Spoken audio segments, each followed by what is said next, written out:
lately I've been pondering anger, righteous anger, selfish anger. I'm sure there's more categories, but those are the two we tend to fall into. It's usually our ego talking when it comes to us getting angry. These days seem to exasperate our anger. And where I'm from, the East Coast of the United States, Philadelphia, New Jersey area, there's a lot of angry people. They wear it as a badge of honor, And throughout my life, I was always seen as a calm person. But this is coming from other people that had probably worse anger issues than I did. And it wasn't until I came to a place that people don't, get so angry at the smallest thing that you realize how much, you got inside of you, how much it's the culture that you were brought up in, to see things a certain way. And those are, easy excuses to look at. Oh, I was born in, I'm from Philly, of course I'm angry. But really, for real, it comes from a whole different place, and all of us need to understand where our angst, anxiety, and anger comes from. And I heard a great story today that Alexander the Great was conquering all of East Asia, and he made his way to India. And so now he's in India, and he sees a yogi sitting under a tree. And he goes up to the yogi and he's like, wow, man, you're amazing. I see this meditation you're doing and your austerities. I think it's great. I want you to come back with me, to my capital, and I'm going to show all the people there, and maybe you can show them what's up. And the yogi's like, no, I'm fine. I got everything here under this tree. I won't go anywhere with you. Now, Alexander the Great's not known to be turned down, and he got very cross at this, and he pulled out his sword, and do you know who I am? I'm the king. I'm Alexander. And you know what I mean? You don't come with me, I'll kill you. And the guy looked at him and he's like, you may call yourself a king, but to me, you're just a slave of my slave. And Alexander was like, what? What are you talking about? And he's like, I'm a yogi sitting under a tree, and you call yourself a king, yet I made anger my slave. And just at the mere refusal of me coming with you, it threw you into a rage, and you pulled out your sword and you were ready to kill me. So if anger is my slave and you are a slave of anger, then you are the slave of my slave. And hearing this, Alexander became humbled, didn't kill the guy. And, Prabhupada says in the Bhagavad Gita that anger is the product of the modes of passion and lust. So one who is transcendentally situated should check himself from anger. Once you have attachment to something, it creates a lust for it, a lust for that association. And when there's either a lack of that association, a problem with that association, we tend to now reject it and become angry. It's like people that are have a car that they're in love with. Then the car breaks down, and then what's the first thing you do is you kick it. Oh, this crappy car. Oh, you kick it. It all comes from attachment, and obviously, being detached in this modern world is very difficult.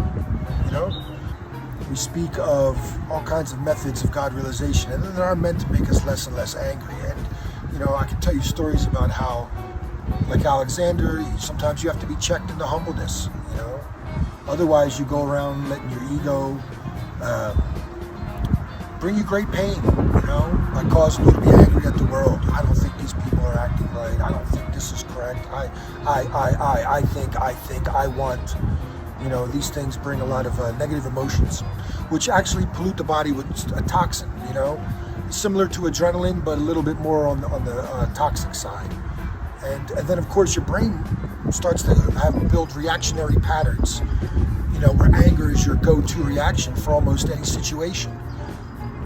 So it's best to try to change those patterns. And, there's tons of methods. We have to find the one that personally suits us best. I believe spiritual practice, meditation, chanting, singing, those things really help. But anger is like, it's an emotion that when you're caught up in it, you don't realize that it's happening. It's hard to separate yourself from the anger and just, stand back and be like, oh, I need to detach now because I'm going to become angry. Rarely does it happen like that. Usually you find yourself in a frothing rage, speaking in tongues and everybody looking at you like you're crazy, but you think you're justified for some reason. So my tip is to find your method to avoid anger. So we should cultivate those better ways. And we do that by getting up early in the morning, and in a calm state. You can call it meditation. You can call it, just looking out your window, having a cup of tea, feeding the birds, watching the birds eat breadcrumbs or something. But noticing in that moment the peace and the calm, and trying to carry that with you throughout the day, so that when tests arise, troubles arise, that we can call ourselves back to that calm state. At least, that one first thing we did in the morning. We go out in search of happiness, but the stress happens. We don't seek the stress, but it happens. Sometimes it can make us so angry.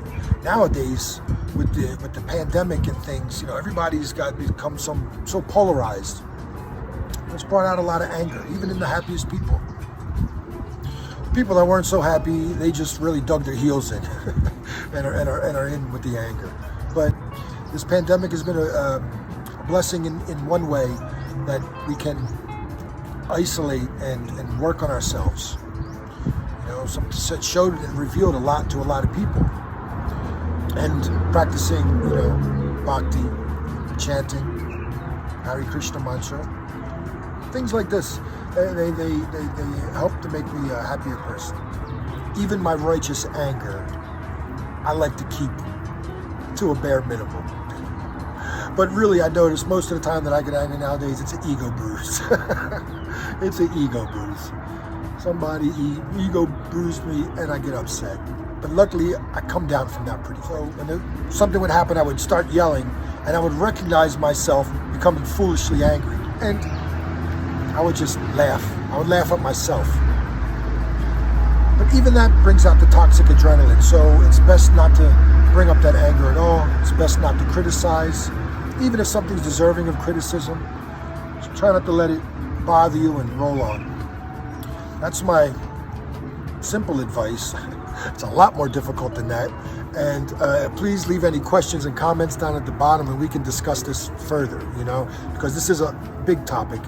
I know a lot of my friends and family, and not to mention the whole tri-state area of where I grew up, is immersed in anger problems, and now the country is, and the world's got some issues as well. Let's deal with them. You can start in the comment section, okay? Thank you all. Hare Krishna.